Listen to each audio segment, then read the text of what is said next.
Espacio en Blanco, en Radio Nacional de España, con Miguel Blanco.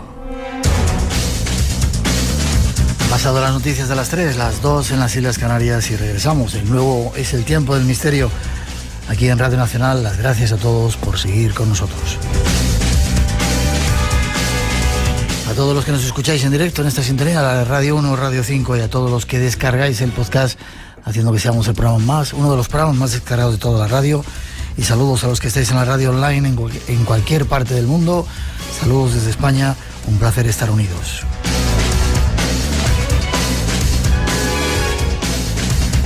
Y esta segunda hora llega con un tema único: las apariciones de San Sebastián de Garabandal, un trabajo especial que ha hecho nuestro compañero con testimonios de los protagonistas, una historia que comienza así. Garabandal, qué lugar tan increíble, ¿verdad, Lorenzo? Es un sitio precioso. San Sebastián de Garabandal. Es que es lo que hemos hablado tú y yo muchas veces. Si la Virgen tuviera que elegir un sitio para aparecerse, sin lugar a dudas, Garabandal es de los mejores que hay en el mundo. ¿Tú crees? Yo no lo tengo tan claro. Hombre, una cosa son las sensaciones, ¿no? que mucha gente dice percibir. Hay quien habla de ese ambiente celestial que allí se respira y otros que hablan de un ambiente un poco menos benigno, ¿no? Pero bueno, eso ya será para otra ocasión. Lo cierto es que el paisaje es precioso. Es un sitio... Vamos a situarlo para la gente que no sepa, como Cantabria. Bueno, estamos hablando de uno de los 7 valles de Cantabria, el Valle de Nansa, concretamente pues una zona que está en las faldas de los Montes Cántabros, tremendamente abrupta, un pueblo muy pequeñito, típico de montaña, con unas casonas de piedra impresionantes y que perdió su anonimato a partir del año 61 a raíz de la supuesta aparición de la Virgen.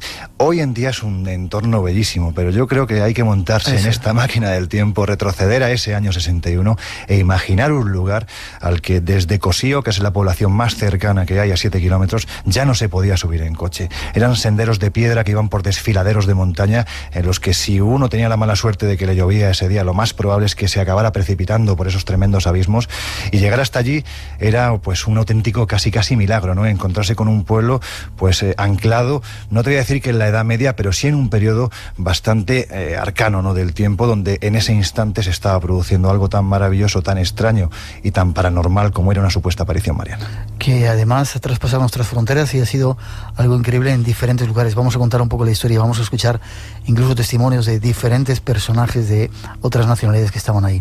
Y hablamos de ello porque recientemente ha muerto una de las videntes. ¿Cuántas eran? Cuatro. Jacinta, Maricruz, Mariloli y se me olvida una. Bueno, ahora saldrá. Lo cierto es que la que ha fallecido ha sido Mariloli a la edad de 59 años. Tristemente Garabandal en España vuelve a estar de moda, pero sí es cierto que fuera de España no ha perdido nunca ese punto de actualidad que siempre ha tenido, porque sí es cierto que la cantidad de seguidores que tiene en todo el mundo, principalmente en Estados Unidos, es impresionante. Y precisamente, pues a raíz del fallecimiento de Mariloli, digamos que se ha vuelto a reactivar el asunto de Garabandal, hay de nuevo peregrinaciones y un poco el pueblo de nuevo está pues un tanto en cierto modo entristecido y asustado, ¿no? Por la avalancha de gente que ya está yendo al lugar. Es curioso porque de repente una aldea perdida en mitad de los valles y las montañas cántabras se hace famosa a raíz de un suceso en 1965. El suceso traspasa las fronteras y decenas de miles de personas van cada determinado tiempo a peregrinar allí, ¿verdad? Exactamente. Yo creo que además la fecha clave es a partir del 8 de octubre del año 1961, cuando de golpe y porrazo nadie lo espera, pero más de 5.000 personas llegan a este pueblo con la intención de ver el milagro, de encontrarse con lo divino, algunos incluso de encontrarse con algo quizás un tanto menos trascendente, ¿no? Pero lo cierto es que este pueblo se ve atiborrado de gente. Conchita era la que me faltaba. Además Conchita es posiblemente es la más importante, ¿no? Dentro de toda esta historia. ¿Y la que vive en Estados Unidos? Viven las tres, es decir, ahora mismo las tres están viviendo en Estados Unidos, y lo cierto es que, bueno, pues han hecho que el fenómeno Garabandal, por ejemplo, a día de hoy, dentro de lo que es el Garabandal Center, pues tenga, por ejemplo, delegaciones en lugares tan sumamente lejanos como, por ejemplo, Rusia, ¿no? Donde editan su propia revista. Es muy curioso.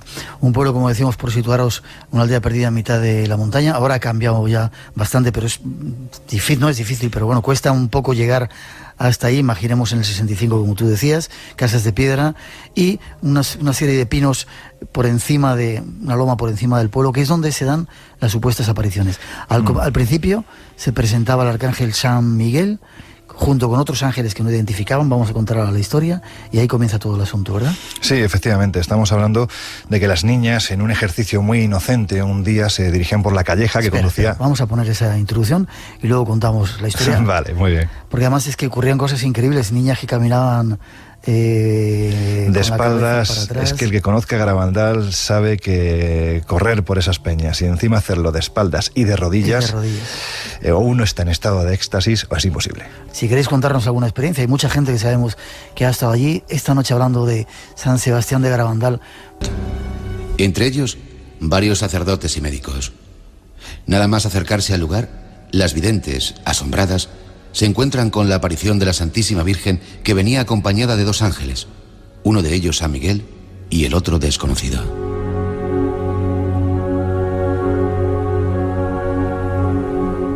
Describieron a la Santísima Virgen. Viene con un vestido blanco, el manto azul, la corona de 12 estrellas doradas, las manos extendidas con un escapulario marrón, salvo cuando lleva al niño en brazos. El pelo largo castaño oscuro, con raya en medio, la cara alargada con nariz muy fina, la boca muy bonita, con labios un poco gruesos. Aparenta unos 17 años y es más bien alta.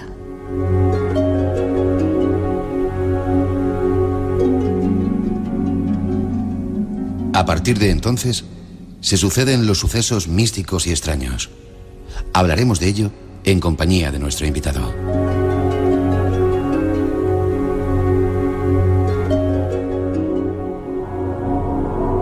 Ahí estaba parte de la historia, como decíamos al principio. Fue curioso porque aparece el ángel. Iban a robar manzanas, aunque bueno, a robar manzanas las niñas, y de repente vieron una extraña luz ahí, ¿no? Sí, además dicen que fue como una especie de trueno, ¿no? En mitad de la calleja, un camino bastante estrecho, muy empedrado, que conduce hasta la parte alta de la montaña, donde se encuentran precisamente esos pinos. Pues la verdad es que ese trueno las asustó, las hizo pararse, y de repente ante ellas apareció ese extraño ser alado que inmediatamente identificaron como el arcángel San Miguel. De hecho, no entablaron conversación ninguna, como ha podido ocurrir en otras apariciones marianas. Digamos que hubo una especie de diálogo visual, ¿no? Se miraron mutuamente y ellas pues se hicieron a la idea de que realmente se encontraban ante un ser celestial, hasta el punto de que al día siguiente decidieron acudir al mismo sitio a la misma hora, ahora sí, rosario en ristre, con la intención de rezar y mostrar su fe, pues porque en definitiva venían de hacer un acto vandálico, es decir, venían de robar. Y el arcángel no apareció. Tuvieron que esperar 2 días para que de nuevo se manifestara, y ya sí, el arcángel San Miguel les marcara el día de la aparición de la Virgen del Carmen. Es justo entonces, Miguel, en este entorno de los años 60, casi en blanco y negro, ver aquel empedrado y ver cómo se empiezan a producir los primeros éxtasis, y cuando miles de personas, alrededor de las 4 niñas, empiezan a escuchar cosas como la que vamos a escuchar ahora mismo. Un segundito, es curioso porque... lo rápido que corre la noticia, es decir, un pueblo que estaba apartado con dificultad de comunicación, y de repente esa noticia llega a Santander, llega a Torrelavega, y un montón de gente va a ese pueblo a ver lo que está ocurriendo. Hasta decenas de miles de personas han estado ahí. Claro, no, estamos hablando que además, Miguel, empieza el 18 de junio del año 1961, y en octubre ya hay gente que acude al lugar, no solo del territorio regional o nacional, es que ya incluso acuden extranjeros para encontrarse directamente con la Virgen. Es decir, se difunde a una velocidad pasmosa. Unas apariciones que no han sido aceptadas por la Iglesia, ¿o sí? Bueno, realmente es que no hay ninguna aparición que sea aceptada por la Iglesia. Es decir, una cosa es que la Iglesia te permita el culto, como puede ocurrir, por ejemplo, en Fátima o en Lourdes, las más conocidas, pero no admiten que allí aparece la Virgen de Fátima o la Virgen de Lourdes. En el caso de Garabandal, de hecho, a pesar de que en un primer lugar hubo una serie de médicos, como por ejemplo, médicos y sacerdotes, como por ejemplo Ramón Andreu, que fue enviado allí por Monseñor Aldázar, que era el obispo de Santander, pues con la intención de que, pues desmitificar aquello y desvincular a los fenómenos que allí se producían, fueran paranormales o no, de cualquier proceso de tipo divino. Y de hecho, pues te puedo decir que Monseñor, el sacerdote Ramón Andreu, redactó un pequeño informe a Monseñor Aldázar en el que decía que, pese a haber intentado sacar a las niñas de sus éxtasis, con dolorosos cortes, golpes secos y hasta quemaduras, ellas permanecían insensibles a todo, no percibían nada de cuanto les rodeaba. Les pasé una luz y otros objetos por delante de los ojos, y ellas no dieron el menor indicio de haber visto algo, ningún movimiento de los párpados y tampoco hubo ninguna reacción de la pupila. Miguel, esto lo está escribiendo un sacerdote dirigiéndolo al obispo de Santander, pero no solo eso, los rumores del pueblo llegan a confirmar que incluso llegaron a provocarle incisiones alrededor de los ojos a las niñas con pequeñas agujas para ver si reaccionaban, y estas permanecían completamente inermes sobre esa superficie de hierba de los pinos, porque supuestamente estaban viendo a la Virgen.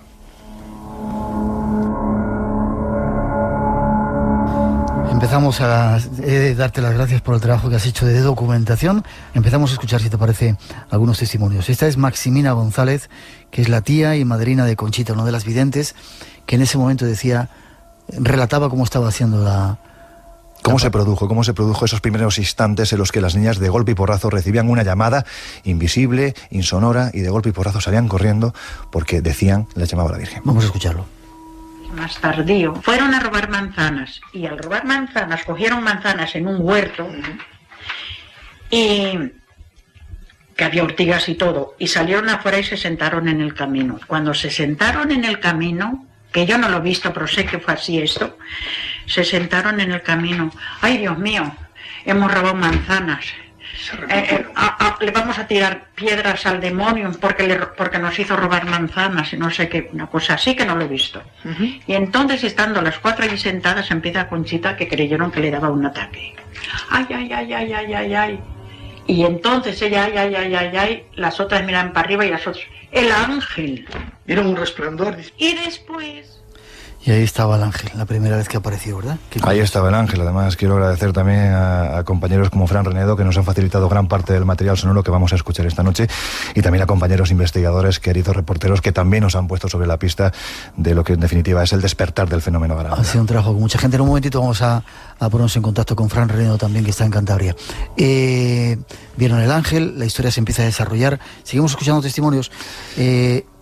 El testimonio que vamos a escuchar ahora, Miguel, es una canción, una de las muchas canciones que entonaban las niñas porque supuestamente les venían por inspiración divina, y de hecho lo hacían estando en éxtasis, estando de rodillas, mirando a los cielos, supuestamente a donde se encontraba la Virgen del Carmen, y haciendo caso omiso a la cantidad de gente que ya se encontraba alrededor. Y hay cancioncillas que tienen un contenido, pues como son las apariciones marianas, generalmente un contenido tremendamente apocalíptico. A mí esta, viéndola en el entorno... Lo vamos a dejar para la segunda parte de esto.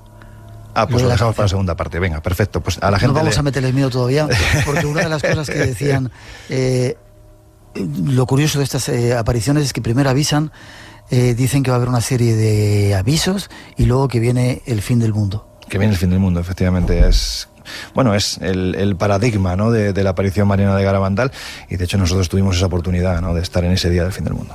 Pero antes, si vamos a escuchar, no es una cancioncita, está rezando. Conchita entra en éxtasis. Ahí vamos a escucharlo.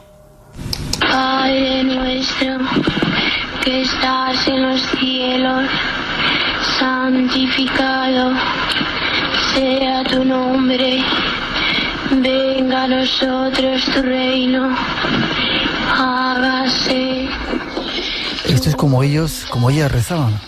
Es como ellas rezaban, en éxtasis. Estando en éxtasis y, como te digo, haciendo caso omiso a la gente que tenían alrededor. Y estamos hablando de muchos, cientos, e incluso más adelante estamos hablando de miles de personas. Pero este era solo el comienzo, es decir, estos rezos extáticos que desarrollaban no tenían nada que ver con los fenómenos paranormales tremendamente duros, o quién sabe si inspirados por esa supuesta aparición que allí se produjeron y que posteriormente vamos a escuchar. Las niñas que, por ejemplo, como decíamos antes, caminaban de espaldas subiendo una cuesta increíble, o de repente tenían un peso que era algo absolutamente ilógico, ¿no? Bueno, era dantesco, de hecho, ¿no?, el ver cómo los testigos aseguraban que las niñas en ese empedrado, que vuelvo a repetir, quien tenga oportunidad de acudir a San Sebastián de Garabandal, que lo haga, porque primero es un lugar bellísimo, independientemente de que haya o no haya aparición mariana. Y en segundo lugar, es que hay que ver el lugar por donde la gente, por donde estas niñas descendieron, no solo de espaldas, sino de rodillas, y además a más velocidad rígida de la gente que les acompañaba, es decir, y en estado de éxtasis. Evidentemente, al ir de espaldas no sabían lo que se iban a encontrar detrás, y aquello era un recoveco de senderos sinuosos tremendo. La explicación que encontraron es que efectivamente estas niñas estaban en éxtasis, pero no solo eso. Estamos hablando de que, por ejemplo, hubo testigos que aseguraron que estas niñas, en el momento en el que estaban en éxtasis, de golpe y porrazo, sufrían un proceso de endurecimiento de sus cuerpos hasta el punto de que estos llegaban a pesar, pues me atrevería a decirte, Miguel, que más de 100 kilos. De hecho, tenemos un testimonio bastante interesante de Benjamín Gómez, que es uno de los primeros que se acercó a Garabandal, y él mismo intentó, precisamente en la difunta Mariloli, intentar levantarla, y esto fue lo que le ocurrió. Escuchemos. Mira, levántala a ver qué te parece. Me pongo a levantarla, una criatura, 12 años a 13, que cualquiera puede pensar lo que puede pesar. Me pongo a levantarla y que nada, que no pudo ser el poder moverla del suelo. Y entonces yo pensaba y decía, pero bueno, ¿qué tiene este cuerpo? O esta niña pesa mucho más de 100 kilos, o a mí me quitan las fuerzas. Una de las dos cosas tiene que ser, porque yo 100 kilos sé que los levanto fácilmente. Y era un tierrón, levantaba 100 kilos. Es lo que te iba a decir ahora. No podía levantar a las niñas. Te quiero decir que para levantar 100 kilos y además afirmarlo como lo afirmaba el bueno de Benjamín, pues la verdad es que efectivamente era un cántabro de pro, un hombre además acostumbrado a levantar pesos por su propio trabajo, ¿no? Y era incapaz, a una niña de 12 años, que ¿qué podía pesar esa niña? No más de 30 kilos. Y sin embargo permanecía completamente rígida. Hubo incluso testimonios, entre otros, de varios agricultores que se acercaron a la zona y que estuvieron hablando con uno de los más críticos con el fenómeno de Garabandal, que era el padre José Barsaski. Pues bien, el padre José Barsaski llegó a creer firmemente lo que allí ocurría, porque de hecho pudo comprobar cómo las niñas no solo quedaban rígidas en el suelo, sino que incluso en ocasiones se podía pasar la mano debajo de ellas, es decir, estaban levitando.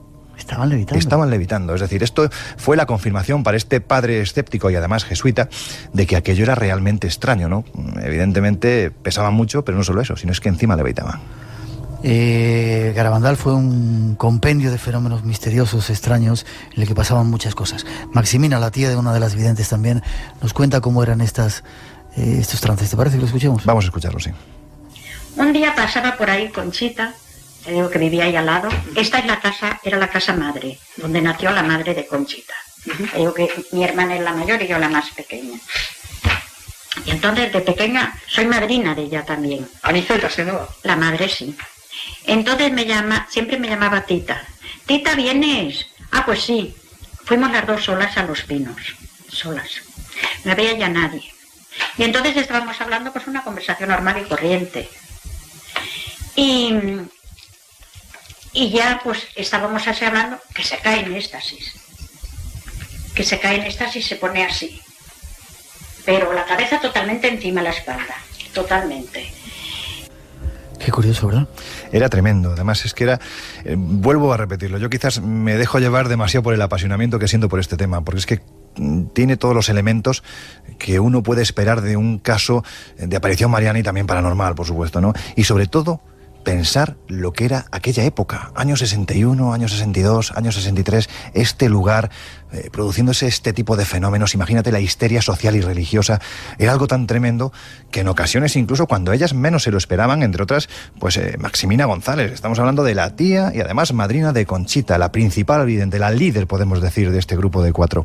Pues ella es que veía cómo su sobrina, estando en su casa, de repente tomaba una actitud muy extraña y ocurrían cosas pues que ella misma pudo acompañar y pudo visionar. De hecho, es uno de los testimonios que podemos escuchar, ¿no? Cómo Conchita a veces hacía cosas extrañas. Vamos a escucharlo. Y fuimos a Los Pinos por de encima de la nieve, a las 2 de la mañana, una noche perra, por el miedo que yo le tengo a los truenos. Y al salir del pueblo, se puso de rodillas encima de la nieve, sube de rodillas hasta Los Pinos, baja de rodillas desde Los Pinos, en el pueblo da vuelta. Fuimos, que antes, ahora es muy bien, pero antes el cementerio era un fango para ir al cementerio. Fuimos hasta el cementerio, estaba la puerta cerrada y con el Cristo metía la mano así. No tenía Era miedo. una cosa como si abriera una fila a besar el Cristo. Bueno, pues entonces hizo esto, ya venimos a casa de ella ya no sé qué hora era, pues serían las 3 ya, o más. De la mañana. Claro. Y entonces, pues... Espacio en blanco.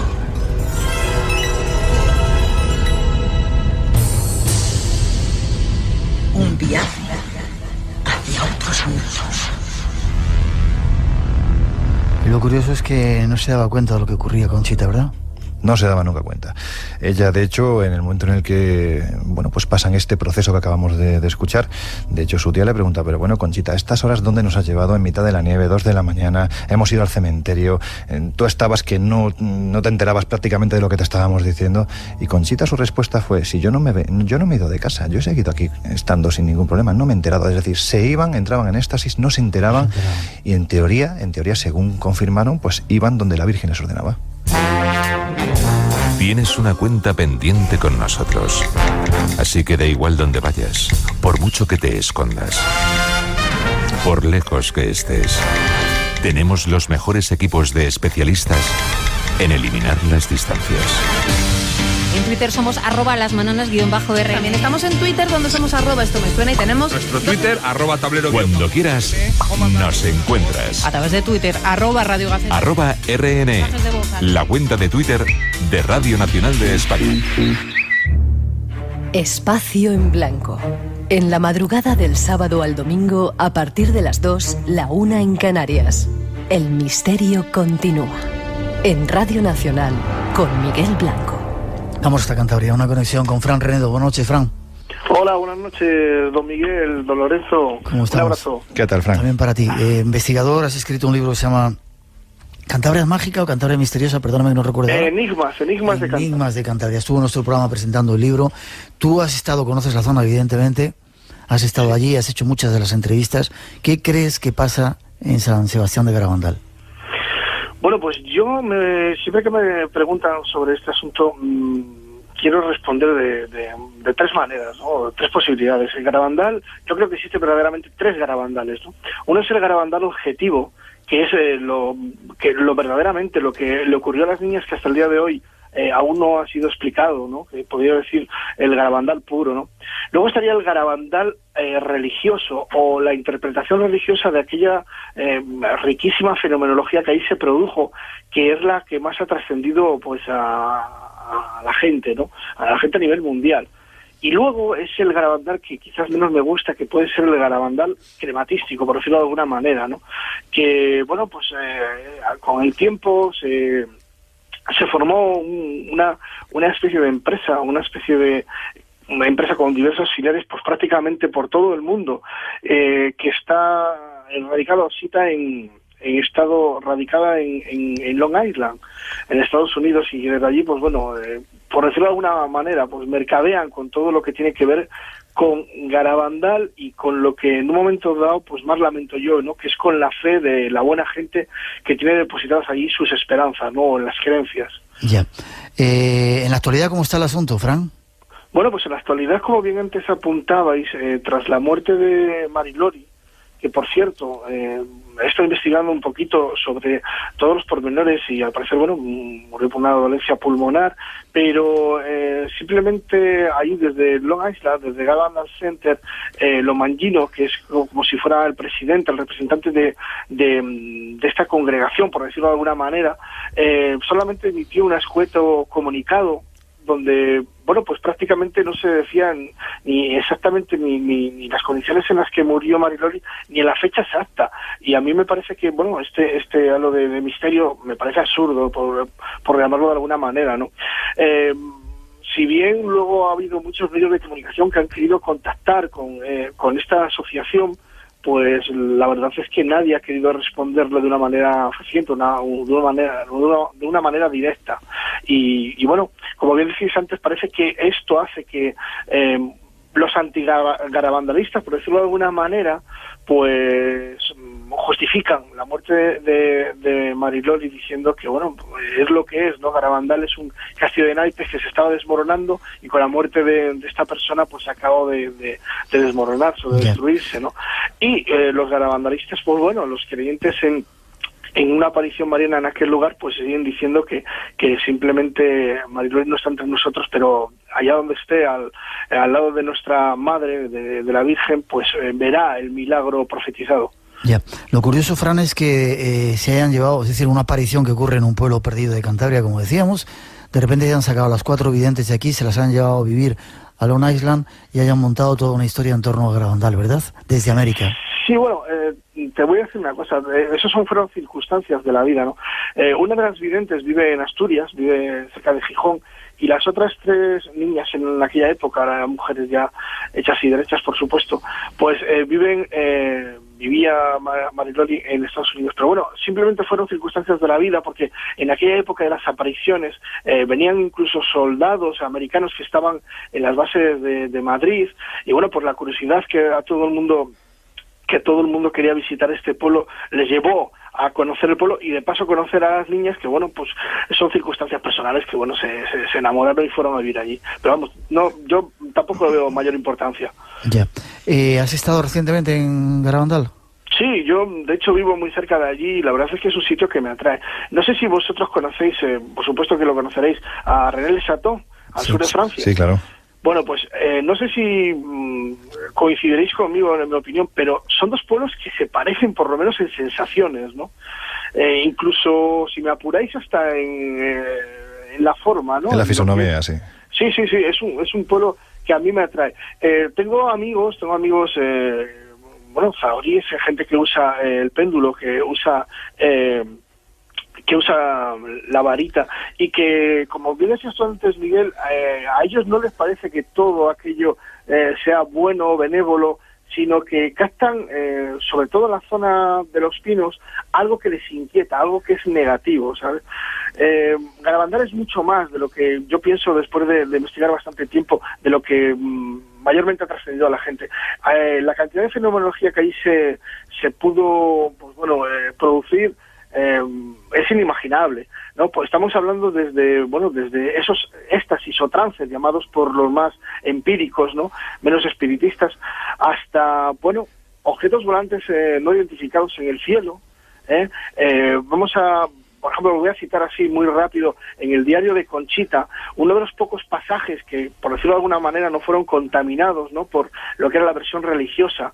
Cuando estaba en pleno trance o en pleno éxtasis, viendo a lo que se suponía que era la Virgen María, ellas siempre decían que en el cielo, cuando se aparecía este ser, aparecía una especie de disco volador, una especie de luz detrás, ¿no?, en el firmamento. Y en una de las ocasiones, Conchita lo recoge en su diario y le pregunta a esta aparición, dice, madre, ¿qué es eso que aparece en el cielo detrás de usted cuando usted se nos presenta? Y bueno, la aparición le dice, en eso he venido yo. Algo increíble, ¿verdad? No sé. Qué curioso. Fran, sí. ¿Cuándo te despedimos? Porque sabemos que estás haciendo cosas. ¿Cuándo nos vamos a...? Visitamos mucho Cantabria, afortunadamente. ¿Cuándo nos vamos a San Sebastián de Garabandal? Bueno, aquí cuando vosotros queráis, a vuestras órdenes. Vale, antes, pues... Lo que sí dije un poquito antes con Lorenzo, cuando decía que Garabandal es un sitio muy bonito y tal. Hombre, Cantabria entera es muy bonita. Sí, no, desde luego que sí. Estás pareciendo al presidente ya, ¿eh? A Revilla, que dentro de poco estará en nuestro... Espero. Gracias, un fuerte abrazo, Fran. Gracias por el trabajo, nos vemos pronto. Gracias. Lorenzo, lo curioso, ha dado algunos puntos que no queríamos adelantar. Visiones de ovnis. No toda la gente dice que lo que allí ocurre es bueno, sino que hay aspectos raros, seguramente lo tocaremos más adelante. Pero hubo una onda que decían que a lo mejor la gente del pueblo es la que estaba montando todo eso, ¿no? Pero sin embargo enseguida se alzaron voces. Se alzaron voces y además voces muy importantes, ¿no? Como por ejemplo era el doctor José Luis Gullón, ¿no?, que entonces era el médico titular de alguna de las poblaciones del Valle del Nansa, ¿no?, entre otras también, por supuesto, San Sebastián de Garabandal. E incluso él, antes de que se montara todo este follón de las apariciones marianas, también había llegado a atender a las propias niñas, llegando a decir incluso, ¿no?, que no eran unas niñas especialmente enfermizas, ¿no?, eran unas niñas absolutamente normales, muy alegres, que jugaban pues como cualquiera de las que vivían en cualquiera de los pueblos de la Cantabria de entonces, en su calle, pues tan contentas, ¿no? Y sin embargo, sobre esas críticas que se vertieron sobre los habitantes de Garabandal, él lo tenía clarísimo. Él había visitado muchas veces Garabandal, había sido testigo desde el punto de vista médico-científico de lo que allí ocurría, y sus palabras son muy claras. Vamos a escucharlas. Y es que San Sebastián de Garabandal, la gente aquella tan primitiva en sus ideas, que muchos no conocían ni el tren, y por supuesto la televisión, no podían idear este asunto de unas niñas que dicen que ven a la Virgen. Es decir, que fue un fenómeno que surgió espontáneamente, sin intervención ninguna de gente del propio pueblo. Eso lo quiero dejar bien claro. La gente fue completamente inocente de lo que ocurrió. Posteriormente ya hubo otras intervenciones de otras personas, y hoy mucho más, que hay intereses económicos por medio, pero que quede claro que en San Sebastián de Garabandal lo que surgió fue espontáneamente y de una pureza absoluta. Ahí está el testimonio de José Luis Gullón, el médico entonces titular, que dejaba claro que eso no lo montaron las niñas ni la gente que estaba allí. Algo realmente estaba ocurriendo. Algo estaba ocurriendo, lo que pasa es que veamos el entorno sociológico de aquel momento y evidentemente lo que a lo mejor hoy sería visto como un fenómeno ovni, un fenómeno paranormal, entonces era una aparición religiosa. Hemos de hablar que desde los años 60 hasta principios de los 70, bueno, pues la fiebre aparicionista en nuestro país es brutal, con nombres tan sonoros como por ejemplo, pues desde el más postrero que pudo ser Prado Nuevo en el Escorial, hasta Palmar de Troya en Sevilla, o por supuesto San Sebastián de Garabandal. Es decir, la Virgen se aparecía y se aparecía mucho. Pero antes tenemos que ser muy buenos. Y si no lo hacemos, vendrá un castigo. Ya se está llenando la copa y si no cambiamos, vendrá un castigo.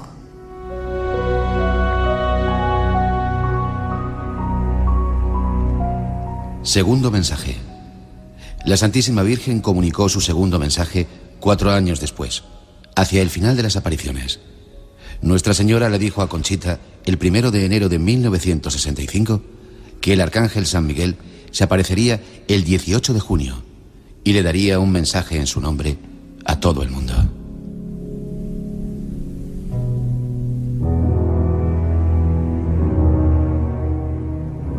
Por mediación de San Miguel, Nuestra Señora se quejó de que no se hubiera hecho caso a su primer mensaje y advirtió al mundo que este sería el último, dijo la Virgen.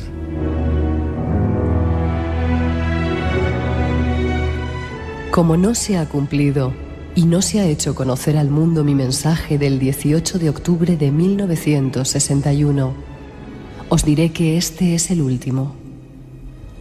Antes la copa se estaba llenando, ahora está rebosando. Los sacerdotes van muchos por el camino de la perdición y con ellos se llevan a muchas más almas. A la Eucaristía cada vez se le da menos importancia. Debéis evitar la ira de Dios sobre vosotros con vuestros esfuerzos. Si le pedís perdón con vuestras almas sinceras, Él os perdonará.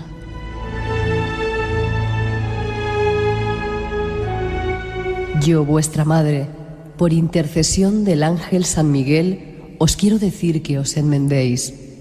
Ya estáis en los últimos avisos. Os quiero mucho. Y no quiero vuestra condenación. Pedidnos sinceramente, y nosotros os lo daremos. Debéis sacrificaros más. Pensad en la pasión de Jesús. Conchita nos dice: No puedo decir en qué va a consistir, pues ella no me ha ordenado decirlo. Y cuándo será no me lo ha dicho, así que no lo sé. Sí sé que será visible para todo el mundo. Será obra directa de Dios y tendrá lugar antes del milagro. Yo no sé si morirán personas, únicamente pueden morir al verlo de impresión. La historia, después de las apariciones, los avisos, 2 apariciones, 2 mensajes, el primero avisando, el segundo un poco cabreada y el último terrible.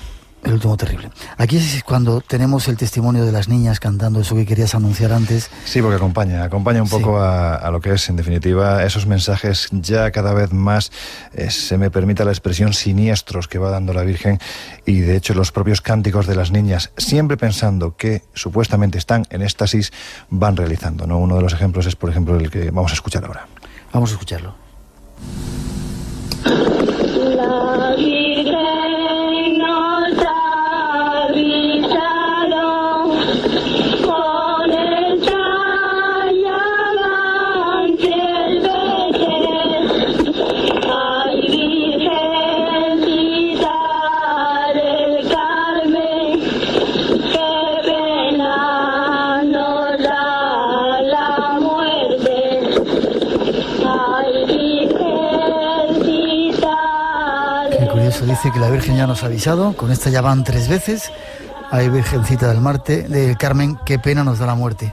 Qué pena nos da la muerte, ¿no? Es tremendo, es que pensemos en niñas, 12 años, éxtasis, Los Pinos, supuesta aparición mariana, altas horas de la madrugada en muchas ocasiones, y canciones como esta, ¿no? La Virgen ya nos ha avisado, cuidado que es la tercera vez, a la tercera va la vencida, lo siguiente es la muerte. Curioso, nos llega un email de Eva, dice que no es oyente del programa, pero hoy no está durmiendo porque es especial, está despierta y se ha puesto a escucharnos. Dice que no es creyente, es agnóstica, tiene 31 años, es asmática grave, y dice que cuando tenía 15 años, ella dice que no sabía que existía ni siquiera Garabandal ni nada de eso, no había escuchado la historia, pero sus padres le obligaron a ir a ese sitio. De camino al pueblo le dio un ataque de asma y se le olvidaron los medicamentos, se puso muy nerviosa y el brote asmático empeoró. Y justo cuando llegó a San Sebastián de Garabandal se le pasó el ataque. Y hace hincapié diciendo que nunca se le había pasado un ataque sin tener el broncodilatador. Hoy aún está sorprendida, aunque nunca ha vuelto por allí. A lo mejor es un sitio milagroso.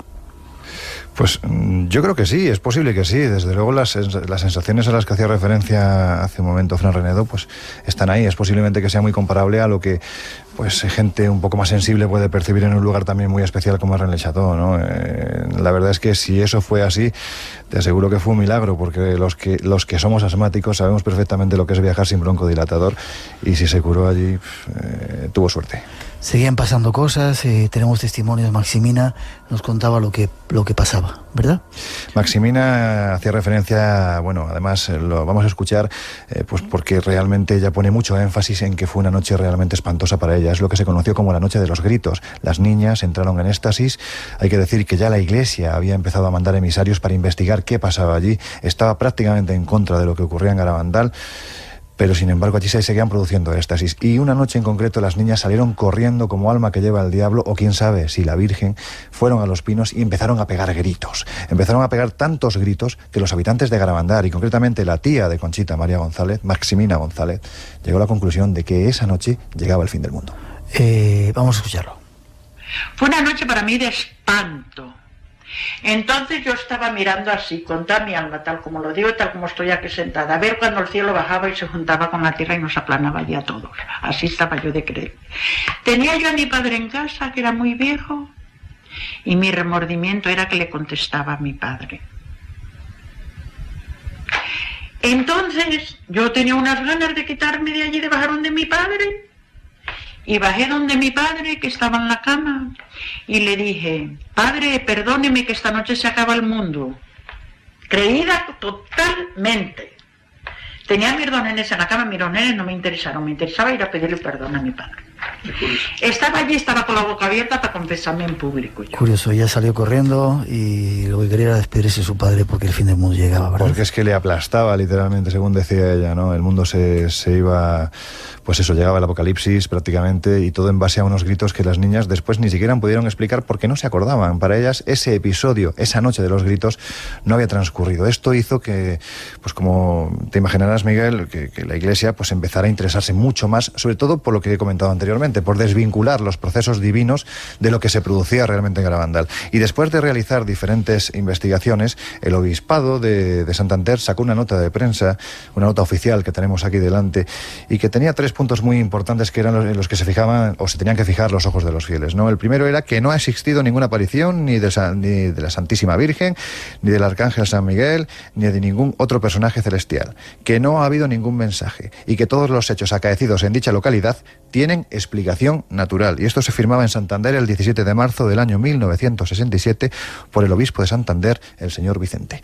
Es decir, decían que aquello era todo mentira, que no había ningún tipo de fenómeno sobrenatural, cuando a la vez salían las conclusiones a las que llegó el pediatra señor Ortiz Pérez, donde decía que las 4 niñas, bajo el punto de vista pediátrico-psiquiátrico, han sido siempre y continúan en la actualidad completamente normales. Los éxtasis en que entran las niñas no pueden encuadrarse dentro de ninguno de los cuadros fisiológicos ni patológicos psíquicos conocidos en la actualidad. También dice que, dado el tiempo que llevan produciéndose estos fenómenos, si hubieran tenido carácter patológico de cualquier tipo, hubieran determinado estigmas fácilmente demostrables. Y termina con una conclusión, Miguel, que es rotunda. profunda. Dentro de la psicología infantil, tanto normal como patológica, no encuentro explicación alguna que pueda reflejar como hechos naturales unos fenómenos que a todas luces se escapan de lo natural. Lo dice un médico en contra de la nota oficial del Obispado de Santander. Una vez más se enfrenta a la Iglesia y lo que decían los médicos. Un último testimonio de las cosas que ocurrían allí. Habíamos dado alguna indicación de que no solamente se aparecía el Arcángel San Miguel, la Virgen, sino que había algo más. Escuchemos lo que cuenta Maximina. Mira, una noche estábamos sentados en los pinos, estaba varias gente, viven todavía, no me recuerdo, mi hija si se acuerda. Estábamos en los pinos. Y en esto estábamos así sentadas y mi hija y todos con un miedo terrible. ¡Ay, ay, ay, ay, ay, ay! Todos se tumbaron así porque vino como un globo de luz que pasó así, como un globo muy iluminado. Yo estaba allí. Mi hija lo ha visto. Y no sé quiénes, unas que son de Oviedo también lo vieron. Pero mi hija se tumbaba porque es que tuvo miedo. O sea, que vio como una especie de balón, de bola, que se le iba encima, venía como del... Cruzaba por los... No, de arriba de los pinos. De arriba de los pinos, cruzando los pinos. Bolas de luz, esferas de luz. Qué curioso, ¿verdad, Lorenzo? Que se han repetido, Miguel, en muchísimas ocasiones durante las apariciones de Garabandal en todos estos años, y quién sabe si esa esfera de luz o esas esferas de luz que se han visto en tantas ocasiones son precisamente a las que Conchita hacía referencia, porque en ellas venía la Virgen. Eso decía la Virgen, que venían ellas. Eso es lo que decía, exactamente, que venía montada en esas esferas. Lo curioso es que es algo significativo y que ha ocurrido en otros sitios. En Fátima también se veía como el sol giraba. En casi todos los sitios donde hay apariciones marianas hay algo más. Hay mucho más, es decir, por ejemplo, el fenómeno de la danza del sol era una constante, las fotografías que se tiraban a los cielos, concretamente también al astro rey, y aparecía la figura de, en ocasiones, la Virgen, en otras del mismísimo Jesús, la fragancia de olores que de repente convertían aquello en un manto de rosas. Es decir, era habitual que se produjeran fenómenos paranormales, pero también era relativamente habitual que se produjeran otro tipo de fenómenos un poquito más alejados de lo que era el entorno mariano. Aparición de unos seres un tanto extraños que acompañaban en muchas ocasiones a estas esferas. Contaban que había mensajes, avisos, después el fin del mundo. Nosotros estuvimos el día que decía que iba a ser el supuesto fin del mundo, ¿verdad? Nosotros estuvimos el día, sí, que lo marcaron, pues eso, el Jueves Santo del año 1995. Y allí nos fuimos, de hecho fuimos los únicos periodistas que tuvimos la oportunidad de acampar, no en los alrededores... Vaya noche que me diste. La verdad es que fue una noche interesante, entre testimonios y después la tienda de campaña, que era muy estrecha, sí. Estuvo divertida aquello. Pero lo cierto es que nadie podía acceder a Garabandal. Garabandal aquel día era una hilera de autobuses que llegaban... Vamos a decir quién venía Iker sí, claro, con nosotros también. Estaba Iker con nosotros entonces. Estábamos los tres allí. Y la verdad es que fueron unos días, tanto sociológicamente hablando como a nivel de incluso lo que es el propio misterio en sí, fueron días tremendos, ¿no? Ver cómo había más de 20.000 personas llegadas desde diferentes partes del mundo, estadounidenses, italianos, belgas. Tenemos testimonios de cómo hablaban en otras lenguas allí. Sí, porque rezaban, pues era una Torre de Babel, rezaban en su idioma, evidentemente. Era increíble, no solamente había españoles, sino... Ave María, piena di grazia, il Signore è con te. Tu sei benedetta fra le donne. No capisco, è benedetto il Signore. A mí me llamaba mucho la atención escuchar italiano, como aquí otros que hablaban inglés. Como tú decías, era una Torre de Babel. Daba un poco de idea de la importancia que había tenido el tema de Garabandal en todas las partes del mundo, y la gente se había llegado ahí. ¿Por qué? Porque era el fin del mundo, pero había una serie de características que anunciaban cuando iba a ser el fin del mundo, ¿no? Efectivamente, había lo que habías comentado anteriormente, que hemos oído en la introducción, el milagro, que un poco marcaba la fecha clave en la que se produciría ese fin del mundo, ¿no? Y había una serie de pautas, como por ejemplo, que entre otras, tanto Conchita como Mariloli, e incluso Pablo VI, porque hay que decir que Conchita fue recibida en la Santa Sede por Pablo VI, y además brutalmente interrogada por el cardenal Ottaviani, que por aquel entonces era el prefecto para la Congregación de la Causa de los Santos, es decir, lo que es el Santo Oficio. Y sin embargo parece ser que Pablo VI habló con Conchita y acabó diciéndole: no te preocupes, mi iglesia te bendice, que en definitiva es la iglesia la que te bendice, en contra de lo que posteriormente la propia iglesia española mostró, porque fueron en contra del fenómeno. Pero bueno, lo que decía el milagro es que Conchita conocía la fecha exacta, además la anunciaría al mundo 8 días antes de que se produjera, cosa que en este caso no ocurrió. Es decir, hubo un movimiento internacional que fechó ese día de Jueves Santo del 95 como fin del mundo, y sin embargo Conchita no dijo 8 días antes como correspondía al milagro. También decía que duraría entre 10 minutos y un cuarto de hora, que tendría que ser un jueves a partir de las 8:30 de la tarde, entre los días 6 y 16 de uno de estos 3 meses, marzo, abril o mayo. Nosotros en este caso estábamos en el mes de marzo. Ese día, además, no podía ser fiesta de la Virgen. Y ese día el fenómeno que se iba a producir, en primer lugar lo iban a ver los que se encontraran allí, y en segundo lugar se vería en todo el mundo. De hecho decían que se salvaría. Se vería en todo el mundo. Podía ser incluso, decían en el milagro en sí, algo ya más tecnológico, ¿no? Decían incluso que se podía retransmitir a través de televisión. La Virgen daba permiso para que se retransmitiera a través de televisión. Y decían que los que fueran allí, lo primero que les pasaría es que se salvarían, y en segundo lugar, Miguel, que se curarían. ¿Recuerdas las filas de gente de protección civil llevando en camillas, tullidos, mutilados, enfermos, gente que estaba convencida de que por acudir a Garabandal ese día, a partir de las 8:30 de la tarde, la Virgen les iba a curar? Había videntes, sobre todo americanas, hablaban castellano, que decían cosas muy curiosas. La vidente, a la que nosotros le metimos el micrófono. El micrófono, sí, con bastante enfado de los del resto de la gente, sí, que se encontraban alrededor del árbol de las apariciones. Y decía esto. Sí, y a la noche va a estar a las 8:30, pero tiene que el que quiere verla tiene que encomendarse en sí y él las tocará. Aquí tiene la foto de la Virgen. A mí no me saquen fotos, sáquenle a la Virgen, que es la que ella necesita, que todo el mundo la conozca, que sepa que está aquí y que vengan aquí, que vengan aquí a compartir con todo el mundo. No necesita que sea de un grupo, de una religión o de otra. Ella los quiere a todos. A ver, ¿la puedes enseñar por aquí? A todos las quiere. Menos mal, la Virgen nos quiere a todos. Menos mal, porque lo que decía el castigo, Miguel, según dijo la Virgen a la vidente Conchita, es que ese castigo era similar a ríos transformados en sangre, fuego que baja del cielo y cosas peores, gran calor, sed abrasadora y agua que se evaporará, todos los hombres presos de la desesperación buscando matarse unos a otros. Ese era el castigo que en teoría se iba a producir el día del fin del mundo allá en Garabandal. Tremendo. Yo no sé si han pospuesto ese día del fin del mundo. Pues yo espero que sí. La verdad es que nosotros sobrevivimos a ese día del fin del mundo a pesar del mare magno humano que se juntó en este lugar, y a pesar de que incluso en un primer momento, a partir de las 8:30, cuando la vidente Janie Garzan empezó a hablar, lo hizo en inglés. La Virgen ese día en Garabandal hablaba en inglés, y eso provocó bastante enfado en la cantidad de público, tanto español como belga, como italiano, como francés, que se había acercado allí para oír a la Virgen. La Virgen en teoría se debía dejar entender en cualquier idioma, y sin embargo ese día habló en inglés y casi provocó que más de uno se despeñara por aquellos cerros de Garabandal. Ya, curioso. Historias de la Virgen, historias que todavía continúan, porque el grupo sigue estando actuando, la gente sigue yendo a Garabandal y la historia tiene puntos suspensivos, no se sabe cuándo va. Desde luego que sí, simplemente es esperar que sea lo más tarde posible, pero es esperar a que Conchita, con 8 días de antelación, avise de cuándo se va a producir ese día de fin del mundo, que por cierto, la única que realmente sabía la fecha era la difunta Mariloli, porque Conchita tiene que recibir el aviso de la Virgen, y también, por otro lado, lo sabía el Papa Pablo VI. Qué curioso. Hemos contado parte de la historia. Un placer, Lorenzo. Gracias, Miguel, un abrazo. Nos vemos pronto.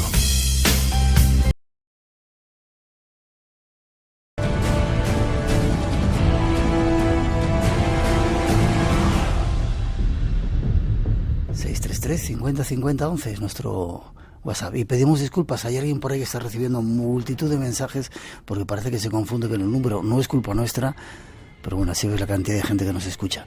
Hay muchos misterios esperando esta noche, como casi siempre. Os decimos, no os lo perdáis, hoy con mucho mayor motivo. Ya veréis el personaje que nos acompaña.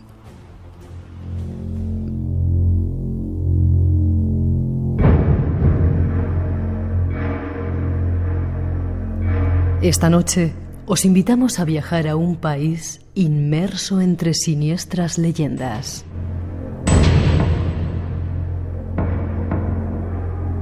Viajamos hasta Haití, la patria del vudú y de los zombies. Parte de su historia empieza así. Cabo Haitiano era el punto donde los negreros solían desembarcar su mercancía de ébano, como llamaban a la carga maloliente de esclavos moribundos que superaban el viaje. Hoy es una de las ciudades coloniales más bellas de Haití. Sus casas nos hablan del pasado opulento de los colonos franceses que dirigían las plantaciones de caña. La población negra de la colonia a finales del 18 llegó a ser de unos 3 millones y las dificultades para controlarla eran cada día mayores. Los negros que se fugaban, los llamados marrones, se escondían en las montañas y se organizaban en grupos rebeldes muy numerosos. Los rumores sobre la Revolución Francesa dieron nuevas fuerzas a los insurrectos.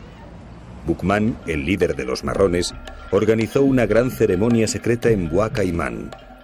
Aquella noche del 14 de agosto de 1791 se sacrificó un cerdo negro y todos bebieron su sangre. La revolución de los esclavos había comenzado. La consigna era clara: cortar cabezas, quemar casas y arrasar plantaciones. En pocos días murieron más de 1000 blancos. Los aterrorizados colonos dieron pie a la leyenda de que los negros pactaron con el diablo la noche de Bois Caimán. Así arranca la historia que esta noche queremos conocer. Haití, el vudú y los zombies. Será nuestro primer tema, pero habrá más.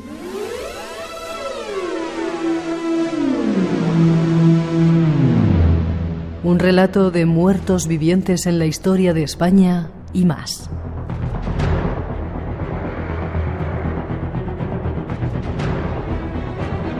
El viaje comienza. Nos vamos hacia el conocimiento de oscuros secretos escondidos. Un compañero, no sabes la cantidad de cosas que yo he aprendido de ti. Te lo digo en serio. ¿Y yo de ti? Eso no es verdad. Sí, sí es verdad. Vicente Romero, compañero, buenas noches. ¿Qué tal, amigos? Buenas noches. Una leyenda en el mundo de la televisión. Has trabajado montones de años aquí en nuestra casa, ¿verdad? Hiciste informe semanal y has hecho multitud de reportajes en multitud de lugares del mundo. Sí, ha sido una larga carrera, primero en el diario Pueblo y después en Televisión Española y también con colaboraciones en Radio Nacional de España, sí. Has estado del 68 al 84 como corresponsal de guerra. Tengo aquí los datos de la Wikipedia, que no sé si son ciertos del todo, lo hablábamos ahora. Yo lo que no sé si existe ese oficio de corresponsal de guerra, de periodista al que le toca ir a una guerra, como a un terremoto, a unas inundaciones, o a unas elecciones, o al Carnaval de Río de Janeiro, donde también he estado enviado por Televisión Española. Lo de corresponsal de guerra suena muy a mitología del periodismo. Sí, pero es muy romántico, ¿no? Eso Sí. de que os juntabais además en sitios especiales y erais todos amigos y ibais de guerra en guerra. Esta profesión es incomparable y tiene evidentemente una leyenda romántica merecida, pero que también a veces es injusta, ¿no? Porque realmente los periodistas en esos ambientes de guerra y de grandes tragedias generalmente nos asomamos a las tragedias y después dormimos en un hotel de 4 o 5 estrellas. Vale, entre otros muchos lugares has estado en Vietnam, la guerra civil camboyana, la guerra colonial portuguesa, en Chile y en Argentina los golpes de Estado, en Mozambique, Sierra Leona, Siria, Yugoslavia, la antigua Yugoslavia, Irak, Afganistán.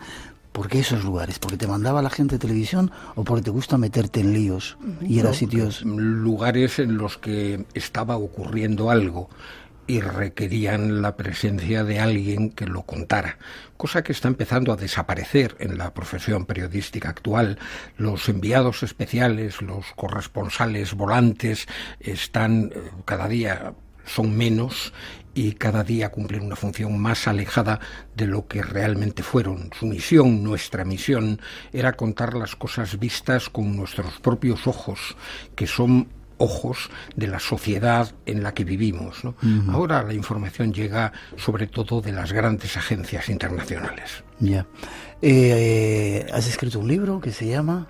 He escrito muchos. Bueno, el último, evidentemente, perdón. El último se llama Tierra de zombies, vudú y miseria en Haití. Decía Manu Leguineche, por eso decía lo de muchos, que los periodistas cuando tenemos una cierta frustración profesional acabamos escribiendo un libro, ¿no?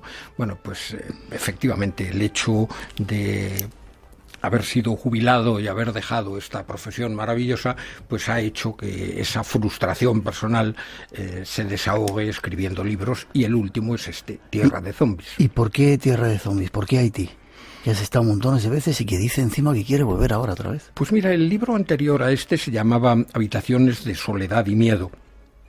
y contaba en nada menos que 600 páginas, que ya es mucho para leer, distintas experiencias en distintos países, en todos los continentes, ¿no? Pero no quise tocar el tema de Haití porque entendí que el tema de Haití y las experiencias que tuve la suerte de vivir en Haití merecían un trabajo mucho más largo, ¿no? Y de ahí este libro sobre Haití, que es uno de los sitios que más me ha impresionado de cuantos he conocido, por la situación, por la realidad y también por los personajes maravillosos que he tenido la suerte de conocer. Esta noche vamos a conocer ese país, vamos a conocer el vudú, vamos a conocer cosas de zombies desde otro punto de vista, quizá más blanquito como tu pelo. Desde otro punto de vista, porque esa historia que se ha contado de Haití como prolegómeno a esta entrevista se puede contar de muchas formas. Por ejemplo, la podemos contar al revés. Si la contamos desde el punto de vista de los haitianos, resulta que vinieron unos blancos extremadamente crueles y autoritarios que se dedicaban a secuestrar negros en la costa oeste de África, a encadenarlos y a obligarlos a trabajar aquí a latigazos, que les cortaban los dedos, las manos o las piernas si desobedecían, que tenían instrucciones del ejército francés de dar de comer a los mastines a negros cuando ya no eran útiles para el trabajo, y que hacían todo eso empuñando una cruz en la que aparecía clavado un hombre con una corona de espinas.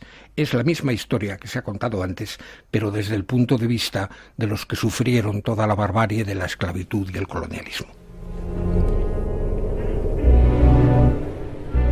Evidentemente hay formas de verlo diferentes. Antes de entrar en Haití, he hecho algunas veces esta pregunta a gente como tú, maestros que lleváis dando vueltas por el mundo. ¿El ser humano es un lobo, el hombre es un lobo para el hombre?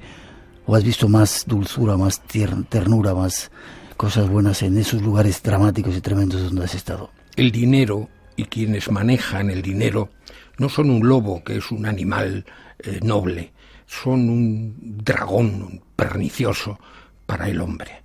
No el hombre. Yo he tenido la fortuna de conocer a mucha gente en muchos países, y los más humildes, los más desfavorecidos, me han parecido siempre los más solidarios y los más humanos. En el momento en que hay un negocio, una empresa al sueldo del gran capital, es cuando la cosa empieza a transformarse en una crueldad intolerable. Este es nuestro invitado y nos vamos de viaje con él, el mejor guía que podíamos tener para ir a Haití. 900-137-137 nuestro teléfono, por si queréis preguntar algo. Nos vamos con algunos datos.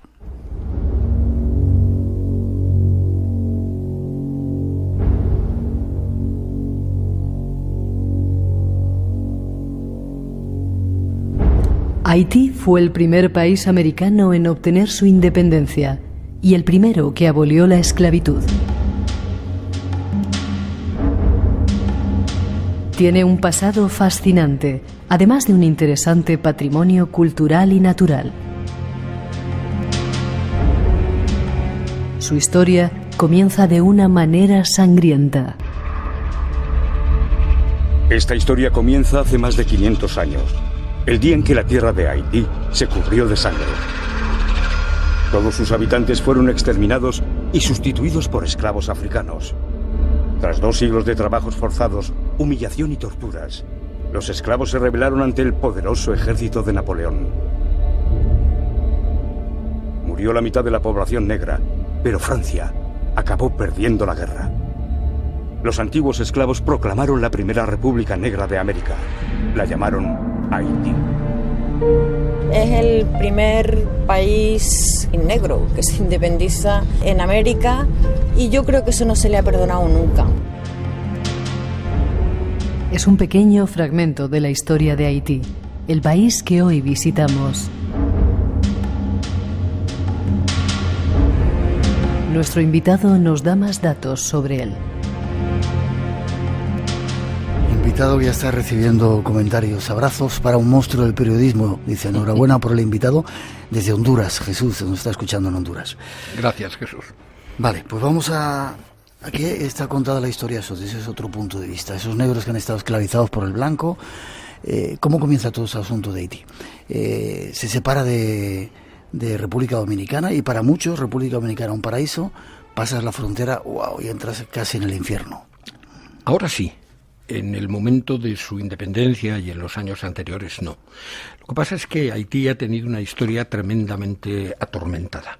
La rebelión de los esclavos se produce a partir de una ceremonia vudú, y ese líder, Boukman, de origen jamaicano, era un Ungam vudú, y junto a él hubo... ¿Un Ungam que es para que la gente... Un Ungam sacerdote es un sacerdote vudú, y junto a él había una Mambó, también una mujer que, según dice la leyenda, además era bellísima, con unos ojos verdes y los cabellos rizados, pero bueno, la leyenda embellece siempre las realidades. De la ceremonia de Bois Caïman, que es un lugar bellísimo en la isla, nació esa primera rebelión de esclavos, y a partir de ahí hubo cientos, miles de espartacos negros.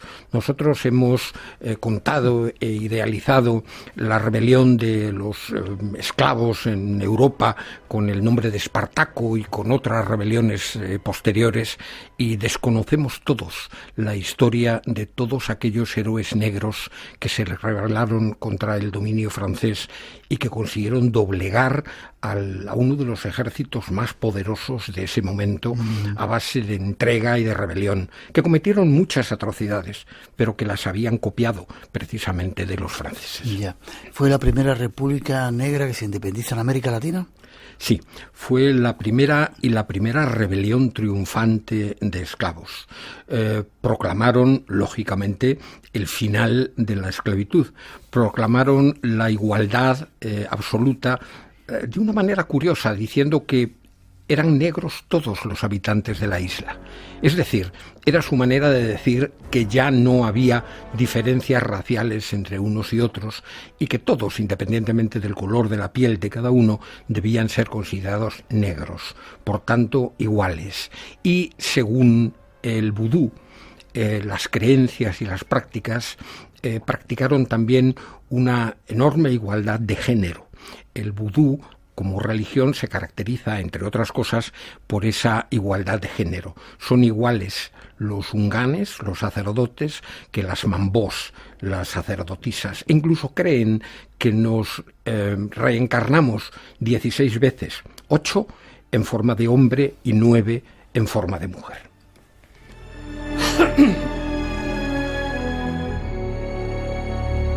Antes de entrar a hablar del vudú, a mí me contaron, y tú criticabas que había gente que decía que Haití está consagrado al diablo. Yo mea culpa, porque yo he sido uno de los que he dicho eso. Me contaron cuando hicieron aquella reunión, en esa primera reunión de vudú con la Mambó y el Ungam, prometieron, pactaron con el diablo, y a cambio de ese pacto prometieron matar a todos los blancos que había en la isla para tener bienestar y para que les ayudase en el desarrollo social de la isla. Es verdad que... Curioso que el diablo quiera acabar con los blancos, cuando los blancos, no hay más que ver la historia de Europa en el siglo XX, han sido las encarnaciones diabólicas mayores que ha habido a lo largo de la historia. Pero no es cierto entonces que pactaran con el diablo, no tiene nada que ver esa historia. A mí me lo contaron allí. Sí, no es cierto, pero no hagas ningún mea culpa, porque en Haití la verdad no existe nunca. ¿No? La verdad es siempre objeto de interpretaciones, de creencias, aquí también, pero allí más que nunca. Aquí se habla ahora de ganar el relato, se habla de la posverdad, allí todavía no. Simplemente lo que la gente cree es verdad y acaba siendo verdad. Alejo Carpentier dijo, cuando fue por primera vez a Haití y escribió una preciosa novela que está editada en castellano, y yo recomiendo a todo el que no la conozca, El reino de lo real, me parece que es la traducción, dijo que en Haití había encontrado lo real maravilloso, una definición que es muchos años anterior a lo del realismo mágico de la literatura americana. Él lo contraponía con la necesidad que tenían en ese momento los surrealistas europeos de inventar cosas fantásticas, y decía que en Haití no hacía falta, que la realidad era tan maravillosa desde el punto de vista literario. Una gran salvajada, una gran crueldad puede ser un hallazgo literario por resultar sobrecogedor y por eso la llama maravillosa, aunque sea una atrocidad, ¿no? Que no había en Haití que inventar cosas como necesitaban inventar los escritores europeos, porque la realidad desbordaba toda imaginación. Por eso es creíble el que se haya dicho esa barbaridad de que se consagró Haití al diablo. No es cierto, no puede ser cierto, por la sencilla razón de que en el vudú no se cree en el diablo. Esa es la interpretación que le dieron los católicos a todos aquellos rituales que para ellos eran magia negra y por tanto culto a los demonios.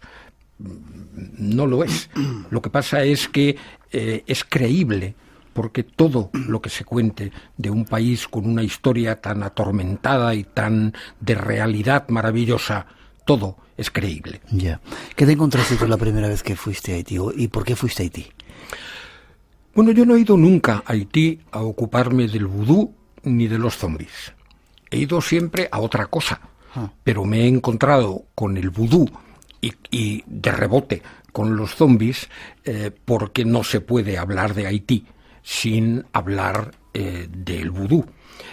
Yo fui la primera vez para hacer un reportaje para el diario Pueblo sobre la dictadura atroz de Baby Doc, el hijo de Papá Doc, y después me ha tocado ir en distintos periodos por distintas razones políticas o sociales, pero siempre he acabado encontrándome con el vudú, porque el vudú es la principal seña de identidad histórica del pueblo haitiano. Y no se puede hablar de Haití sin hablar de la influencia, unas veces evidente y otras veces oculta, del vudú en la sociedad haitiana.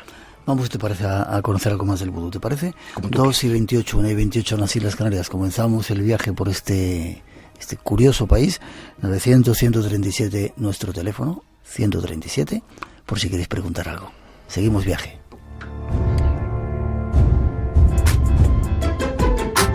Radio Nacional de España se mueve contigo. La Observadora, con Teresa Viejo. Este domingo en La Observadora, Paloma San Basilio trae su voz y su magia. Sábados y domingos a las 11:30 de la noche, las 10:30 en Canarias. Y recuerda, Entre dos luces, de martes a viernes a las 3 de la madrugada. Radio Nacional de España.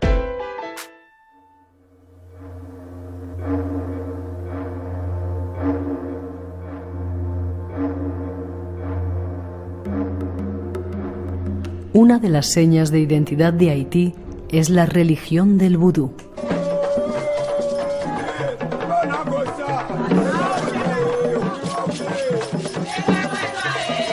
Presente en todos los órdenes de la vida y de la historia de Haití, el vudú es mucho más que un conjunto de creencias espiritistas llegadas de África con los esclavos y de siniestras leyendas populares tan mistificadas por el cine de Hollywood como la de los zombies o muertos vivientes.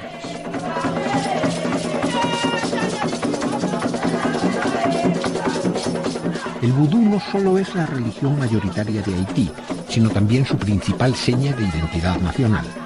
Despreciado por las clases dominantes como superstición, sus prácticas aportan formas primitivas de organización social en un estado fracasado.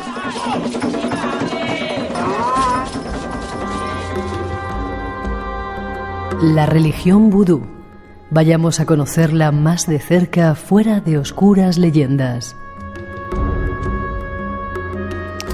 Cuando estuvimos ahí hablábamos con la gente, nos decían que en Haití, no sé si era el 20% eran católicos, pero el 120% eran budistas.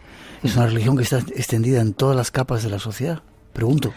Sí, es no solamente una religión, es una manera de ver el mundo, una manera de entender la vida, es un conjunto de normas de convivencia que, han reemplazado muchas veces al Estado ante su inexistencia o su ineficacia y que forman parte de la idiosincrasia del pueblo haitiano. Me estoy acordando de los anteriores presidentes y de los Tonton Macoute. No sé si te pregunto ahora por ellos. ¿Qué tenían que ver estos con la religión? Porque parece ser que se apropiaron o utilizaron la religión para meter miedo al pueblo y crearon esa banda de gente, los Tonton Macoute, que eran tremendos. Bueno, el vudú ha estado siempre en el fondo de la sociedad haitiana. Ha sido reprimido por los católicos, porque las clases dominantes adoptaron la religión de sus dominadores, y ha habido siempre un odio, no últimamente hay una convivencia mucho mayor, podemos hablar de eso después si quieres, pero efectivamente ha habido esa utilización contra el vudú del catolicismo. El vudú ha estado siempre ahí, y al revés, ha habido quien se ha valido del vudú para acrecentar su poder y establecer una dictadura como Papa Doc. Papa Doc, el doctor François Duvalier, era un médico rural muy popular, un hombre con una gran cultura, con un gran carisma, que cuando tomó el poder creó una dictadura de lo más cruel y sanguinario que ha visto América Latina. Papa Doc se decía que era un sacerdote vudú, o más bien un bokor, un sacerdote maligno. Se presentaba ante el pueblo ataviado como el barón Samedi, el señor de los muertos, según la iconografía del vudú, con un sombrero de copa, etcétera, y creó una serie de elementos de terror a su alrededor, como una policía política a la que llamó Tonton Macoute. El Tonton Macoute es el tío del saco.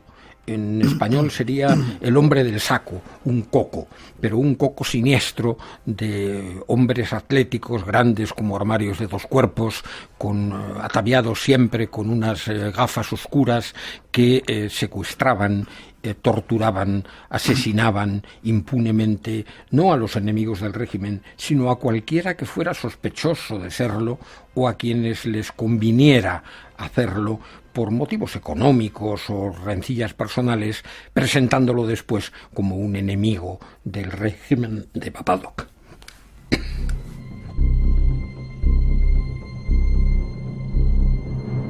En uno de los viajes seguiremos hablando de ello. En la calle encontraron a un individuo, le metieron unas cuantas ruedas de coche, le echaron un líquido y lo quemaron vivo. Y dijeron que era un antiguo Tonton Macoute. Cuando terminó ese régimen de terror, cuando pillaban uno de ellos, le machacaban por la calle, ¿eh? Debían haber sido tremendos. Sí, había una cantidad de odio acumulado, y la violencia forma parte de la desestructuración social de Haití. La violencia ha estado presente siempre, y estos días, estos meses últimos, está haciéndose también presente de una forma cotidiana, espantosa. Forma parte de ese decorado político en el que transcurre la vida en el Estado haitiano. Hablaremos después de ello. Volvamos al vudú. Una religión, no tiene nada que ver con la magia, porque cuando hablas de vudú, quizá una influencia norteamericana o del cine, la muñequita, el daño, magia negra, no tiene nada que ver. La muñequita famosa, o el muñequito famoso, con las alfileres clavadas para producir daños, es una leyenda. No existe. Existen, sí, muñecos como objeto ritual que se encuentran en todos los altares buduistas, pero nadie les clava alfileres. Hay muchos elementos creados por Hollywood, otros por el propio miedo de los blancos. Hay verdaderas... perdón, tengo la garganta hecha polvo, perdón. Hay elementos horrorosos, pero ante los cuales no tenemos que situarnos desde una perspectiva de superioridad. Estamos hablando de Papa Doc. Papa Doc tenía la cabeza de su principal enemigo disecada y puesta en su despacho. Qué atrocidad, qué salvaje Papadoc. El general Franco tenía el brazo de Santa Teresa en una cómoda de su dormitorio y lo empaquetaba personalmente y lo metía en su maleta cada vez que se iba de viaje.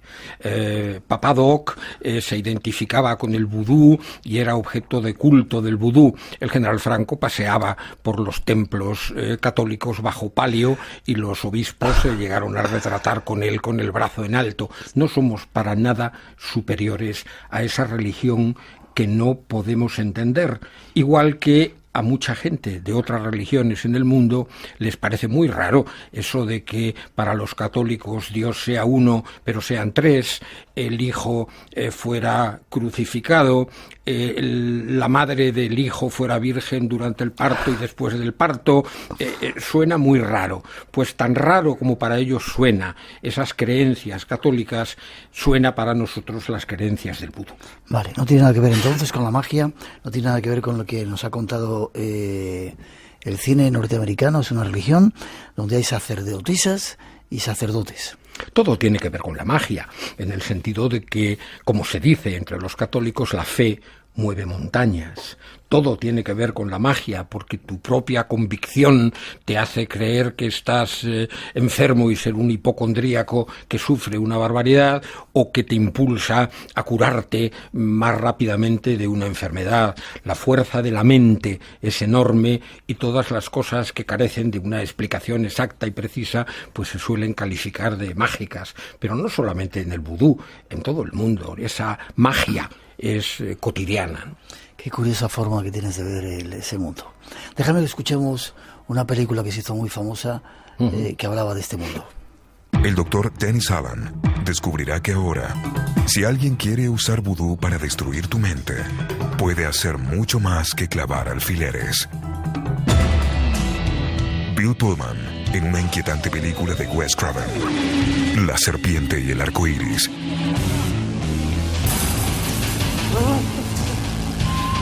Supongo que la verías. Mira, pon la carne de gallina. Mira, sí, la he visto más de una vez.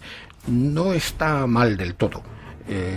Está basada en el libro de Wade Davis, del mismo título, La serpiente y el arco iris, que hizo Wade Davis a partir de su conocimiento directo de las investigaciones del doctor Dujon y del doctor Klein. Siguen diciendo cosas. Dice, saludos desde Ouarzazate, al borde del Sáhara. Nos dan la enhorabuena por el invitado. Dice, lo leí de adolescente y me inculcó el germen de los viajes. Otra culpa más que te echan a ti. Desde Bristol está, es un buen germen. Desde Bristol también te mandan recuerdos, y desde Chihuahua, en México. Vale. Vudú, cuando yo estuve allí nos contaban que había 3 diferentes tipos de vudú. El Rada, había 3 diferentes tipos de vudú. ¿Es cierto?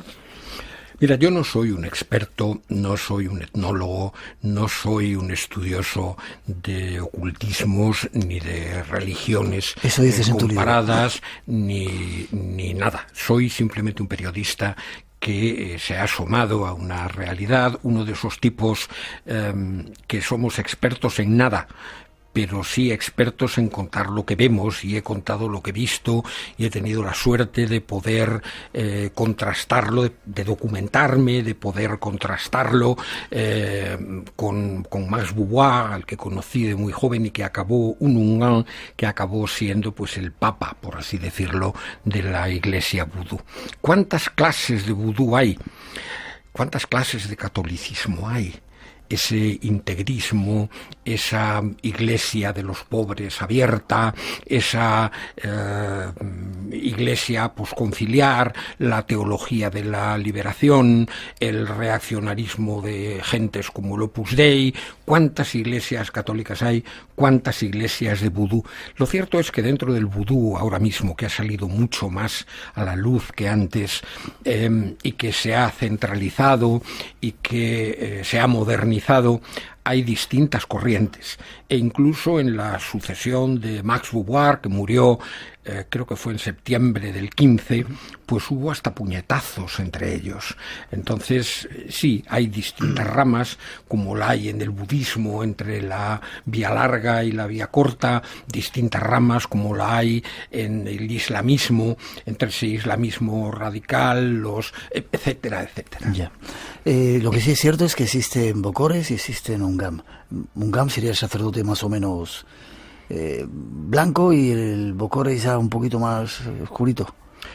Bueno, negros, oscuros, son todos racialmente. A ver, cuando decimos negro en el sentido de más oculto, más siniestro, bueno, existen unos sacerdotes malignos llamados bokores, que recurren a muchos conocimientos del vudú, a la autoridad que les infiere el vudú, a la fuerza social que el vudú tiene, pues lo hacen para su propio beneficio. No es difícil de entender. Si seguimos comparando con lo que conocemos, pues ahí tenemos las relaciones de la banca del Vaticano, que tiene la desfachatez de llamarse del Santo Espíritu, con la logia... Lo está diciendo él, Yo es que soy muy cobarde y digo que eres tú que lo dices. Con la logia P2, por ejemplo, el cadáver colgando en el puente de Blackfriars, etcétera, etcétera. Es decir, siempre hay un lado oscuro en todas las cosas que tienen una raíz espiritual, como son las religiones, y siempre hay sinvergüenzas en todos los partidos, en todas las creencias y en todos los estados. ¿Has visto muchos rituales de vudú? Sí, muchos. De ese vudú auténtico, ¿no? El que parece que últimamente montan ya también para turistas. Sí, he tenido la suerte incluso de ver algunos rituales secretos gracias a esa amistad que desarrollé a lo largo de décadas con Max Beauvoir, e incluso he tenido que jurar... secreto, ¿verdad? No secreto, he tenido que jurar fidelidad a algunos loas del mar, por ejemplo. Bueno, porque no lo iba a jurar si me bautizaron también sin preguntarme nada cuando tenía pocos días de existencia, ¿no? Pues lo que haga falta. Vale, en esos rituales comienza la música, tambores, empieza a agitarse la energía o el ambiente, y parece que los loas, esos espíritus de la naturaleza o los dioses, llegan y poseen a los seres humanos, ¿no? Se dan posesiones. Sí, los rituales empiezan siempre con un ritmo de tambores, con el tambor mayor, el más grave, y después con los demás tambores que van creando, y maracas, la maraca au son, la principal, que marca el ritmo, y se danza y se va creando un estado de excitación. Después, en ese estado de excitación se invoca a los espíritus, se utiliza también el ron, y la gente acaba entrando en trance. Un trance que hace falta controlar y que no es sorprendente. Cualquiera que haya ido a una ceremonia evangelista habrá visto que los fieles evangelistas cantan y entran en un trance, y cuando el pastor les da un ligero golpecito en la frente, pierden completamente el control de su cuerpo, se desvanece y hay que ir a controlarlos, ¿no? Es algo común en distintas religiones, pero con el vudú nos parece algo de brujería. No es brujería, hay una autosugestión muy poderosa ahí, y efectivamente ese ritmo de los tambores, si es de noche, la luz de las antorchas, la luz de las maracas, la ingesta de ron, los cánticos, la fe, sobre todo la fe, que como decía Mao Zedong es la más poderosa de todas las drogas, hace que los creyentes entren en trance, y entonces se dice que son cabalgados, poseídos por el loa, por el espíritu al que se haya invocado, que puede ser pues Sulí, la diosa del amor, que puede ser Ongun, una de las deidades principales, el dios de la guerra, que pueden ser cualquiera de los, decía Max Beauvoir, 401 espíritus. Te iba a preguntar cuántos. 401, pero que realmente en la creencia popular se confunden por sus aspectos, por sus nombres, por las cuestiones de las que se encargan, y pues hay veces que si se hacen cuentas salen muchos más que 401, y algunos, según ellos mismos, según la dirección vuduista, no existen, igual que en el santoral católico hay montones de santos inventados que no han existido nunca, ¿no? ¿Ha existido San Cristóbal? ¿Ha existido Santa Úrsula? Parece que no. Se me ha ido lo que te iba a preguntar. 2:45, 1:45 las Islas Canarias. Seguimos adelante hablando de este tema del vudú. Te iba a preguntar si había sacrificios animales. ¿Hay sacrificios animales en el vudú? Sí, sí. ¿De qué tipo de animales? Pues principalmente el animal favorito es el gallo negro. Pero pueden ser palomas. Yo vi hace años, por ejemplo, el sacrificio cruento de una paloma en la que la mambó se introdujo la cabeza de la paloma en la boca, la degolló de una sola dentellada y nos regó a todos con la sangre de la paloma, ¿no?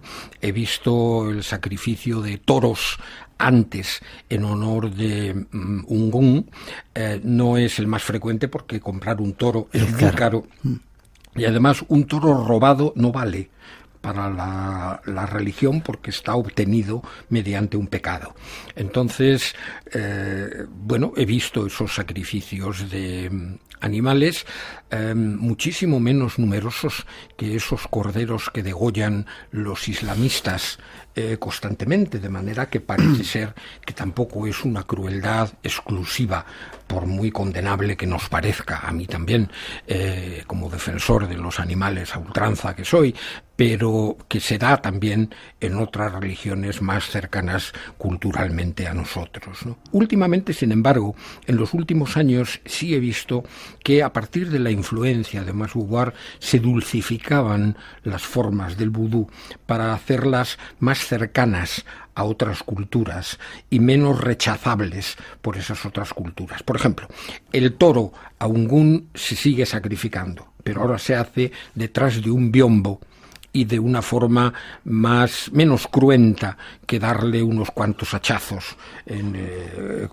como se hacía antes, ¿no? Se sigue unciendo con la sangre del toro, de la paloma o del gallo a los asistentes, etcétera, y los sacrificios de animales siguen siendo rituales.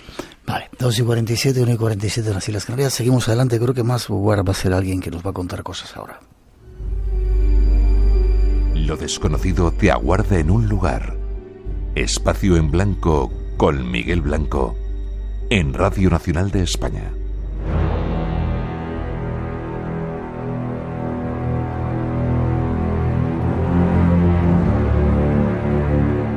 Otro de los capítulos más siniestros del país que esta noche visitamos es el de los zombies.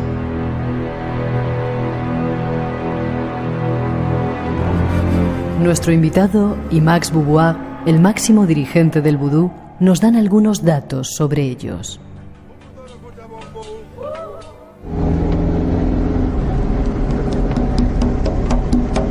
Cada noche la miseria tiende un manto de negrura sobre Haití. A la incierta luz de los candiles alientan los miedos. Y el lado más oscuro de la espiritualidad buduista se manifiesta en leyendas como la de los zombies, tan siniestra como las europeas de los vampiros o la Santa Compañía. El mito de muertos vivientes, resucitados por todopoderosos bocores o sacerdotes malignos, no solo forma parte del acervo religioso popular, sino que la sociedad haitiana cree en la zombificación como forma de castigo dictado por la jerarquía buduista. Si existen los zombies, tienen que existir. Es un castigo capital. En otras sociedades, la persona está matado. Y se acaba. Pero nosotros respetamos la vida de la gente y le sacamos solamente la parte espiritual que tiene que ver con la libertad de voluntad. Y es lo que son los zombies. Son malas personas, son personas antisociales, personas que van a hacer cosas que uno no puede aceptar, lo que se llama la sociedad sagrada. El misterio de los zombies. Busquemos los primeros datos. Otro de los capítulos que ha popularizado la televisión, el cine, ha sido de los zombies, poniéndolos de una manera... ¿Existen los zombies? Bueno, perdona, yo creo que habría que decirle a los oyentes que estos fragmentos que estamos escuchando pertenecen a un reportaje Se me ha olvidado decirlo al principio. De 25 minutos de informe semanal sobre el vudú y sobre los zombies. El reportaje se titula Vudú, la religión de los miserables. Se puede encontrar dentro de Informe Semanal como programa especial en RTVE a la carta, TVE, Informe Semanal, y se puede encontrar también en una web que es Más que Crónicas, se llama, y donde está también colgado. Pero vamos, preguntándole al tío Google que dónde está, seguro que aparece en un sitio o en otro. Un reportaje magnífico, por cierto. Y Max Beauvoir es un personaje central en ese reportaje, del que tendremos que hablar un poquito más largamente. Pero en fin, a tu pregunta, ¿existen los zombies? Sí, rotundamente sí, existen. Están científicamente estudiados, está científicamente probada su existencia, está documentalmente demostrada su existencia, se conocen numerosos casos. La cuestión es, ¿qué son los zombies? No son esas criaturas que nos está mostrando Hollywood, las series de televisión, esos muertos vivientes, tal como elemento de terror. No, no es eso. Es otra cosa, pero existen. Vale, déjame que pongamos otra introducción que habla también de ellos, para ir ampliando y dando más datos acerca de los zombies.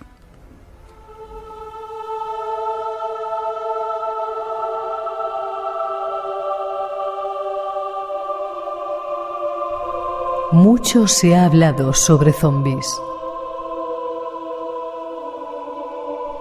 Las leyendas y el cine se han ocupado de ellos. ¿Pero es verdad todo lo que se cuenta? Escuchemos el testimonio del doctor Lamarck Douillon y el de Joy Ausgerman. A finales de los años 70, científicos de la NASA, universidades norteamericanas y funcionarios de la UNESCO se interesaron por el mito de la zombificación. Surgieron entonces varios casos de personas que, tras ser dadas por muertas y enterradas, habían reaparecido con las facultades mentales muy mermadas.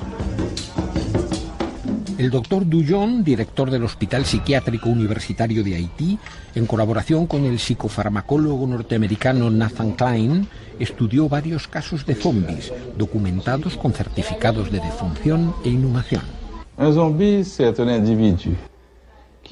Un zombie es un individuo que ha desarrollado un estado de muerte aparente bajo los efectos de un veneno que le ha sido administrado. En ese momento se le cree realmente muerto y se procede a su inhumación en el cementerio, como se haría con cualquier persona muerta. Pero algunas horas más tarde, unas personas conocedoras de lo que llamamos vudú, los unganes o sus auxiliares, van al cementerio y reaniman a esa persona.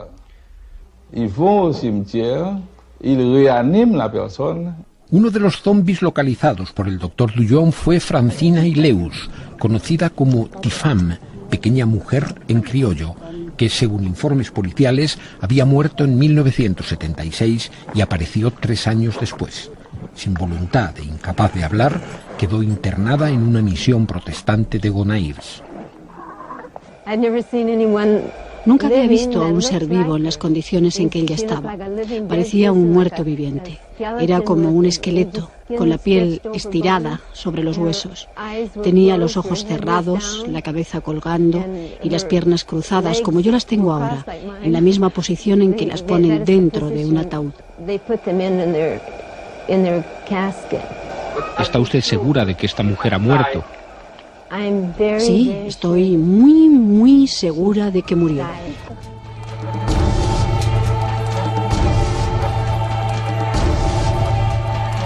La verdad y las mentiras de los muertos vivientes. Nos quedan 4 o 5 minutitos, te quedas un ratito más y seguimos hablando, ¿te parece? Todo esto nos hemos aprovechado de ese reportaje de Informe Semanal con todos los testimonios de las personas que tú sacabas ahí. Esa mujer decía que estaba absolutamente convencida de que estaba muerta. Esa era Joy Ausherman, una misionera protestante norteamericana que había acogido a Tiffany, a Francina Hilleus, y la tenía bajo su cuidado. Nunca pudo ser recuperada de su estado de zombificación, aunque el doctor Lamarck Dujon, al que también hemos escuchado explicando lo que era un zombi, trató de recuperarla en el hospital psiquiátrico de la Universidad de Puerto Príncipe, pero no tuvo éxito y Francine pasó sus últimos años acogida en esa misión.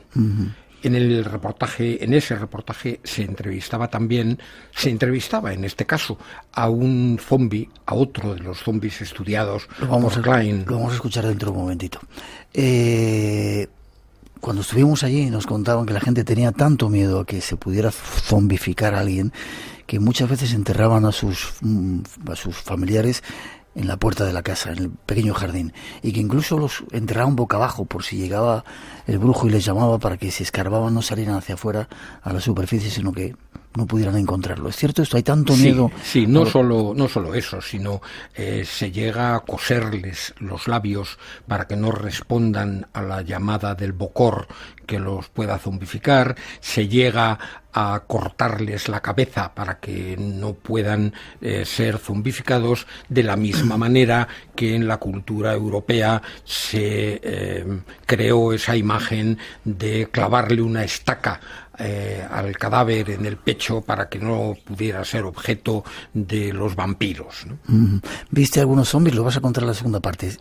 ¿Conociste a algunos de ellos, verdad? Sí, ¿seguiste la historia? Conocí a uno de ellos y además conocimos a uno que ese sí no había sido estudiado por nadie, cuyo certificado de defunción pedimos y obtuvimos, e incluso tratamos de deszombificarlo en el templo de Max Beauvoir sin éxito, y cuya historia después, una historia llena de misterio, seguimos a lo largo de los años. Me vas a contar dentro de un ratito. Y es cierto, 30 segundos nos quedan, un minutito, que alguien nos contaba también, cuando daba sal a un zombi, perdía ese efecto que producía la zombificación. ¿Es cierto o es también una leyenda? Pues la verdad es que no lo sé.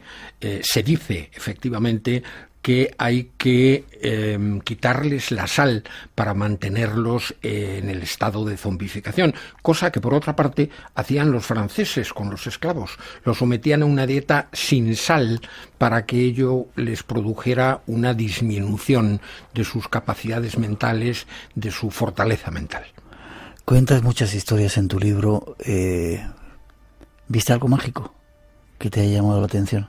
Aunque luego vamos a hablar de zombies. Sí, he visto cosas absolutamente inexplicables para la mentalidad cartesiana en la que he sido formado y mantengo. Cosas absolutamente inexplicables para mi cultura, lo que no quiere decir que sean inexplicables para otras culturas diferentes, claro. Ya, y quieres volver a Haití, ¿no? Sí.